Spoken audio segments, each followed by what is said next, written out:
Olá, como está? Como foi a sua semana? Estamos juntos mais uma vez para estudar a Bíblia, a Palavra de Deus. Vamos orar. Deus querido, buscamos a Tua direção e a Tua bênção para o estudo deste momento.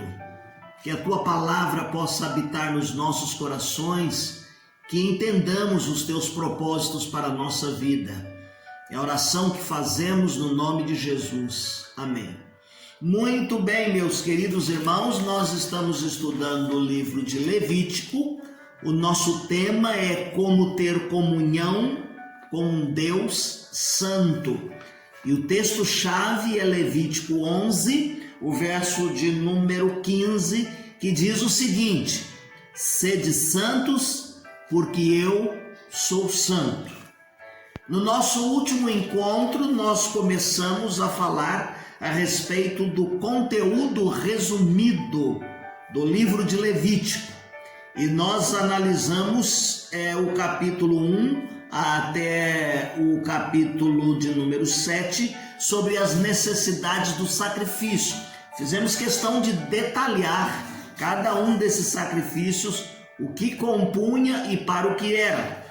Hoje eu quero caminhar mais um pouquinho com você e nós vamos falar a respeito de 3 necessidades. Não vamos esgotar o conteúdo hoje, ainda não, mas vamos falar um pouquinho a respeito de 3 necessidades.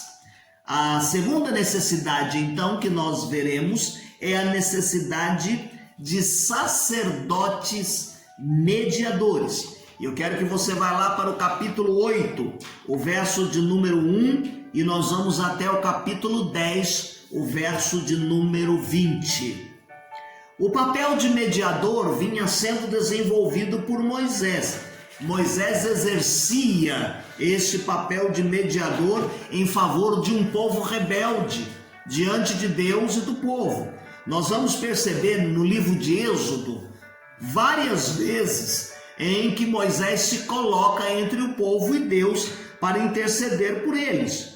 Capítulo 32, versos 30 ao 32, capítulo 33, do verso 12 ao 17, capítulo 34, o verso de número 8 e o verso de número 9, vai nos indicar e mostrar que realmente havia necessidade de mediadores consagrados.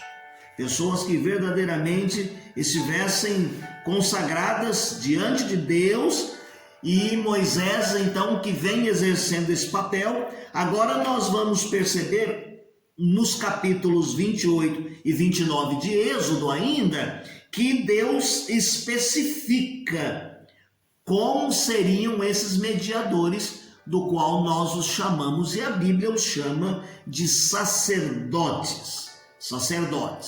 Agora aqui em Levítico, então, no capítulo 8 até o capítulo de número 10, nós vemos aqui a segunda parte de Levítico, descrevendo o estabelecimento do sacerdócio como resposta a essa necessidade.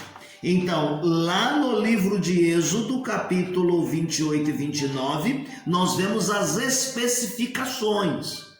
Aqui em Levítico, nos capítulos 8 até o 10, nós vemos o estabelecimento do sacerdócio como resposta a esta necessidade, a necessidade de intermediar, de ter um mediador entre Deus e o povo de Israel.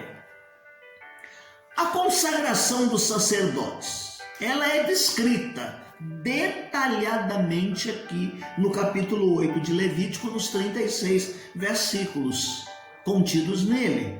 Eles, além de pertencerem à descendência de Arão, eles deveriam cumprir exigências rigorosas em sua consagração. Tais exigências vão simbolizar aqui a responsabilidade que eles tinham de servir como mediadores diante de um Deus santo. Eles deveriam manter a santidade na vida para poderem ministrar diante do povo de Israel e de Deus. Qual seria a função dos sacerdotes? Ela é descrita no capítulo 9, do verso 1 ao 24, que você pode ler com calma depois. Nesse texto nós encontramos a descrição do serviço que os sacerdotes, que dedicariam completamente a Deus, deveriam ministrar. Então, no capítulo 10, de 1 a 20, nós vamos encontrar aqui uma narrativa um tanto triste. É quando Nadab e Abiú cometem pecado de desobediência. O que eles fazem? Eles tomam as rédeas de livre e espontânea vontade, baseados na desobediência e na presunção, e eles entram no lugar que não deveriam entrar e oferecem incenso diante de Deus, tomando as rédeas da adoração do povo. Por isso eles foram castigados. Capítulo 10, verso 1 e o verso de número 2. A necessidade da separação entre o puro e o impuro está aí no capítulo 11, do verso 1 ao capítulo 15, o verso de número 33. Provavelmente seria interessante que no encontro nós gastássemos tempo posteriormente só falando a respeito de cada um deles, mas vamos resumidamente aqui falar um pouquinho a respeito disto.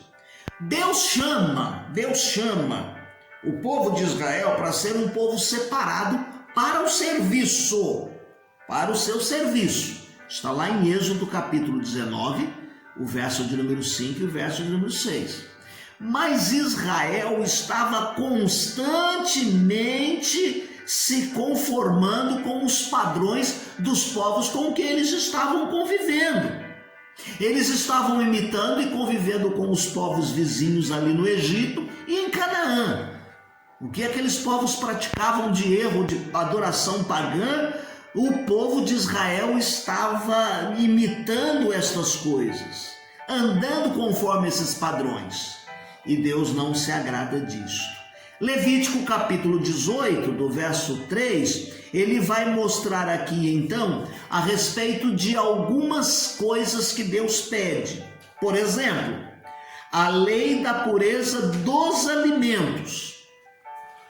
Por que isso foi estabelecido? Para que o povo de Israel se lembrasse de que eles tinham um compromisso com Deus de serem separados,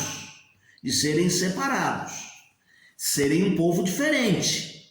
Então, essa diferença vai se expressar através de algumas coisas. Deus vai dar instrução para eles, inclusive, a respeito do consumo de carne. Que tipo de animal deveria ser imolado? Se a unha fosse fendida, o pé rachado, não poderia. Uma série de prescrições aí. Capítulo 11, de 1 até o 47. Ele fala a respeito também da higiene do pós-parto. Depois do nascimento da criança, capítulo 12, de 1 a 8, vai falar como seria a presença da mulher, o relacionamento com o homem, como eles deveriam conviver nesse período pós-parto. Também nós vamos encontrar, meus queridos, a higiene relacionada a determinadas doenças. E aqui ele vai ressaltar, por exemplo, uma que era muito comum naquele tempo, que era a lepra. Como o leproso deveria fazer? A cor da lepra, o tamanho do que estava arrebentando, se vai ao sacerdote, que tipo de animal ele deveria pegar. Então aqui ele vai falar a respeito da higiene relacionada a doenças. Estamos no capítulo 13 agora, tá bom? Capítulo 13 até o 14, 47, verso de número 47. Ele fala também a respeito da higiene relacionada às funções sexuais do homem e da mulher. Quando havia, por exemplo, questão de sagramento, eles não deveriam estar juntos, a questão da cama, uma série de preceitos que é interessante você ler com muita calma aí no capítulo 15, do verso de número 1 ao verso de número 31. 33, verso de número 33. Aí eu quero chegar na quarta necessidade e vou deixar 3 para o nosso próximo encontro. A quarta necessidade era de um dia de expiação. E nós aqui chegamos no capítulo de número 16, os 34 versículos deste capítulo. O maior ato de expiação aqui que envolvia toda a nação, todo o povo. Ele era realizado num dia de expiação. Então eles tomavam todas as providências para que naquele dia específico pudesse haver a expiação pelo pecado de todo o povo. O que acontecia nesse dia? O sumo sacerdote entraria no lugar chamado Santo dos Santos e a finalidade dele era oferecer sacrifícios para os pecados do povo, para que esses pecados fossem perdoados. Tipifica, lembra, prepara, aponta para a crucificação de Jesus Cristo. A morte de Jesus Cristo na cruz do Calvário. Foi lá na cruz que Jesus expiou de uma vez os nossos pecados, que Jesus pagou num único sacrifício os nossos pecados. Hebreus capítulo 7, o verso de número 27, ele diz assim: Cristo fez de uma única vez, ofereceu-se como sacrifício por todos, foi pelos nossos pecados. Hoje nós paramos aqui, ok? No nosso próximo encontro nós vamos falar sobre a necessidade de um viver santo, a bênção e a maldição, as ofertas e dedicação, e vamos aplicar a mensagem do livro de Apocalipse para a igreja hoje. Deixe-me lembrar mais uma vez o hino de número 138 do cantor cristão, que fala a respeito da lei do Senhor. Sábia e justa, santa e pura é a lei do meu Senhor, que corrige a vida impura do perdido pecador. Do Senhor ensinamento, ela é tão perfeita está, é tão cheia de preceitos e conselhos santos dá. Do Senhor os bons conselhos, justos e benignos são. Neles vejo quais espelho, quanto é mau meu coração. Do Senhor ensinamento, nela tão perfeita está, é tão cheia de preceitos e conselhos santos dá. E na segunda vez nós cantamos: mais que o sol resplandecente, os preceitos do Senhor iluminam nossas mentes com divino resplendor. Deus te abençoe. Não deixe de fazer a leitura diária que nós disponibilizamos na nossa transmissão, para que você tenha previamente os textos que nós citaremos aqui. Tenha uma semana feliz, uma semana abençoada.